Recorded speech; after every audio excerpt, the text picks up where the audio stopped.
우리나라의 대표적 소설가 박완서 선생님께서 쓰신 홈이라는 수필집 가운데 다음과 같은 대목이 있습니다.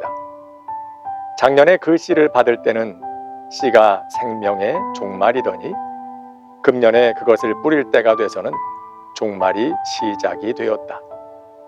그 작고 가벼운 것들 속에 시작과 종말이 함께 있다는 그 완전성이 가슴 짠하게 경이롭다.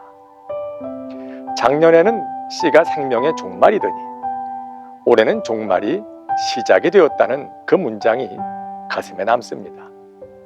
생각하기에 따라서 씨앗은 나무의 일생의 마지막이라고 여겨지기도 하지만 동시에 또 다른 시작이기도 하죠.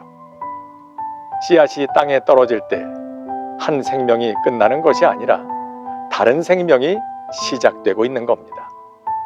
우리 삶에도 그런 것 같습니다. 때로 이제는 끝이다 라고 생각되는 상황이 벌어지곤 합니다. 그러나 깊이 생각해보면 그 속에 새로운 시작을 위한 씨앗이 숨어 있는 건 아닐까요? 마르다와 마리아의 가정에도 그런 일이 벌어집니다. 그들의 오라버니 나사로가 병들어 죽었습니다. 누구의 눈으로 보더라도 이제는 완전히 끝나버린 상황임에 틀림이 없습니다. 저들에겐 부모님이 없습니다. 그러니 당연히 나사로야말로 그 집안의 생계와 안전을 책임지는 가장이었죠. 그런데 그가 죽었습니다. 그래서 나사로를 살리기 위해 모든 방법을 동원했습니다. 돈을 아끼지 않았고 좋은 의사, 좋은 약 다 써보았을 겁니다. 그러나 소용이 없었습니다. 이제 살아갈 길이 막막하기만 합니다. 전에 나사로는 이 집의 기둥이요, 기쁨이요, 소망이었습니다. 그러나 지금은 좌절과 절망의 대명사가 되고 말았죠. 그는 죽은 지 나흘이 돼서 무덤 속에 누워있는 겁니다. 게다가 더욱 이해하기 어려운 것은 예수님께서 나사로가 죽을 때까지 지체하셨다는 사실입니다. 나사로가 병들었을 때 저들은 예수님께 사람을 보냈습니다. 예수님은 알고 계셨습니다. 그런데 가지 않았습니다. 사랑하는 친구 나사로가 병들었다는데, 죽어간다는데 가만히 계십니다.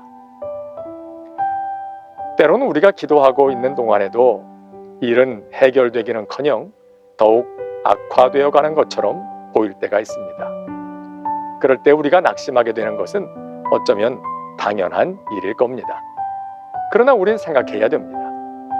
예수님께서 지체하신 것은 나사로가 죽기를 바라서가 아니었다는 걸 말입니다. 예수님은 사랑하는 그들에게 더 큰 선물을 주고자 하십니다. 단지 병든 자가 낫는 것보다 더 큰 이적, 죽은 자가 살아나는 엄청난 능력, 엄청난 영광을 보여주고자 하십니다. 오래전에 신데렐라맨이라는 영화가 있었습니다. 미국 대공황기에 활동했던 전설적인 복서 제임스 J. 브래독의 일대기를 그린 영화입니다. 한때 전도 유망한 권투 선수이던 그가 시합 중에 오른손목이 부러지면서 좌절의 길을 걷게 됩니다. 그리고 부도 하역장에서 허드렛 일로 간신히 가족들의 생계를 이어가죠. 그러다가 다시 링에 오르게 되는데 그는 이전보다 더 강해져 있었습니다. 전에는 오른손만 있었는데 이제는 오른손과 왼손, 양손을 자유자재로 쓰는 복서가 되었습니다. 어찌 된 일이냐고 묻는 코치에게 그가 대답하죠. 하역장에서 왼손으로 일하는 동안 왼손이 훈련된 것 같다고. 그렇습니다. 한때 그는 그의 복서로서의 생명과도 같은 오른손을 잃어버린 줄 알았습니다. 그러나 이제는 양손을 얻게 됐습니다. 그의 좌절은 복서로서의 새로운 삶의 시작이었던 거죠. 우리 삶에도 그렇지 않을까요? 나사로의 죽음이 그 가정의 끝이라고 여겨졌지만 오히려 더 큰 영광의 시작이었던 것처럼 오늘 여러분들이 만난 상황은 어쩌면 새로운 생명을 잉태하고 있는 씨앗인지도 모릅니다.